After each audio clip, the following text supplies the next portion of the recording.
I don't think you need to sign Josh Hader to the contract that he wants, which seems to be more than Edwin Diaz's 5 years, $102 million. I don't think that's smart for an aging reliever. There's even a philosophy that you don't really want to go after and sign relievers to big money deals because of how volatile they are. So I think with the Dodgers right now, they can be strategic on how they want to operate with this.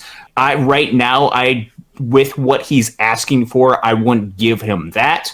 But if it gets closer to end of January or early February, where you can just work out some sort of better deal for the Dodgers, I think that is when you strike. Otherwise, I feel a lot more comfortable with the Dodgers' ability to be able to develop guys. They do have guys that are coming back from injury from the bullpen, and they have the ability to find guys and develop guys. I don't think signing a long-term deal immediately to a Josh Hader, as good as he's been, as good as he probably would be for the Dodgers, probably wouldn't be the smartest allocation of resources, especially because that could limit you long-term as far as addressing additional needs in the future. So bullpen is one of those things where I don't know if I would spend a ton of resources on that, especially multiple year resources. The biggest 3 outs of a game, Austin, aren't always the last 3 outs.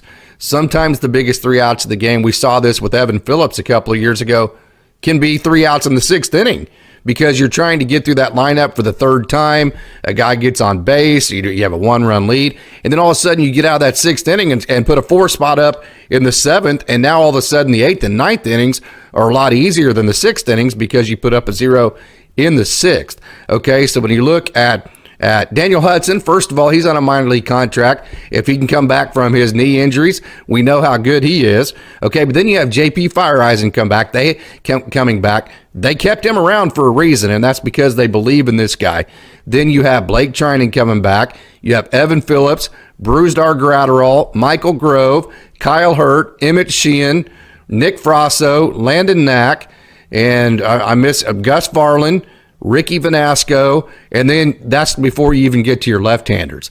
This is a bullpen that already is very loaded. Now, if you want to say, well, they don't have that quote-unquote closer, my answer to that is at this point, they don't need a closer for the regular season.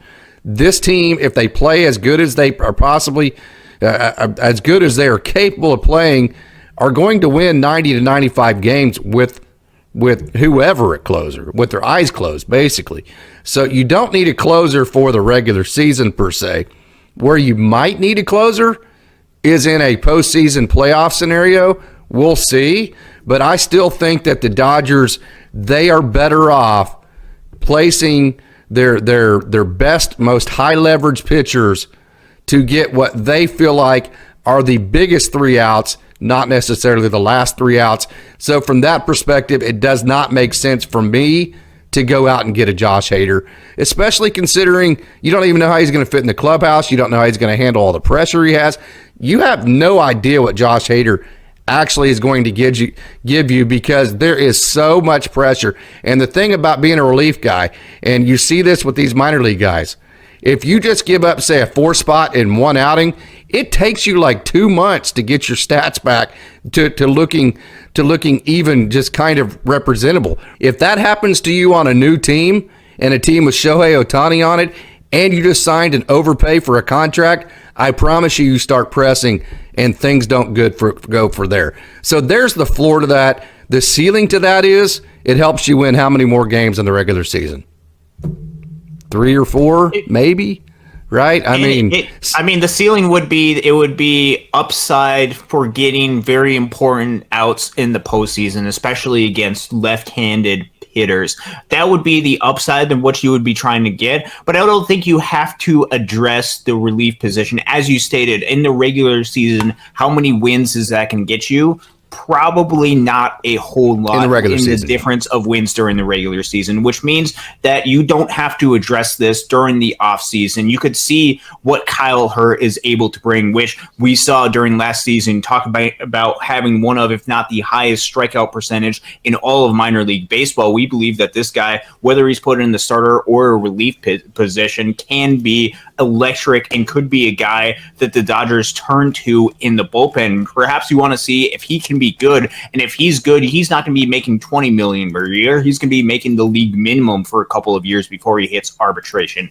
With a lot of these guys, and especially with bullpen, and because a lot of guys are coming back from injury, this could be something that can be addressed at the trade deadline. That often is a lot of what the trade deadline is. It's getting a lot of guys from the bullpen from some teams that might be struggling, because that gives you an idea of who's doing well during the season, and it doesn't cost as much as far as prospect wise, and it gives you an opportunity to see how your bullpen is right now. So if Josh Hader is going to be making $20 million per year, I don't know if that is the best contract to give out right now during the offseason, unless you are very confident that over the next 5+ years, or however long it's going to be, he's going to continue to be the best left-handed reliever, and you believe that unless you have to get those outs versus left-handed hitters in the lineup in the playoff setting, whether that is Matt Olson of the Atlanta Braves, whether that is some other important left-handed hitter, that is when you could make the argument. But I don't think you have to get Josh Hader right now to help win the World Series. I think this can be something where you can be strategic. If you're able to get some sort of good, reasonable deal and you feel like he's going to help you push you over the top in the World Series, then you can go ahead and give him a multi-year contract. But right now, with where the Dodgers are at, I don't think they have to get Josh Hader. You just saw you saw Kyle Hurt first, then Gus Varland. Those are two guys. Did you see that 97 on Gus's first pitch that had that arm side run to it? I replayed it 2 or 3 times. So his stuff is metrically off the charts. So is Kyle Hurt's. Blake Trinan. So if you're saying, well, those guys are unproven, I get it. I understand. Hey, trust me. I understand. But I think the Dodgers are going to have enough wiggle room to use guys like that to see what they can do, because they're going to be so good. So this is Blake Trinan. So if Blake Trinan gets back to the form that he was at, 2-3 years ago? So you have Blake Trinan, Brusdar Graterol, Evan Phillips for the last 3 innings. Now, I would have to say that maybe every team in the major leagues would love to have that scenario to get the last 9 outs of a game, or last 9 outs of a game. Talking about Trinan, Graterol, and Evan Phillips. And then that doesn't even count all of your wild card type guys. Let's say that you say Michael Grove, Kyle Hurt, Gus Varland, JP Fireeisen, Nick Frasso, Landon Knack, all these guys, maybe even an Emmett Sheehan. All these guys are, let's say they're wild cards because you don't know exactly what you're going to get from them because they are young. I totally agree with that. You still have Blake Trinan, who is probably going to be pretty good. You have the possibility of Daniel Hudson. Yency Almonte is, we said volatile for relievers. It's that up and down train. He had a down year last year. He's due for a good year. Yency Almonte, there's nothing to say that he won't return to his 2022 form and be lights out again, right? There's nothing to say that Alex Vesia won't be lights out again like he was in 2022. That's the up-down train and the volatility of relievers. I'm not saying they will, but odds actually would be in favor of Almonte and Vesia having good years this year. There's a reason why the Dodgers have continued to invest in Vesia. They let Victor Gonzalez go.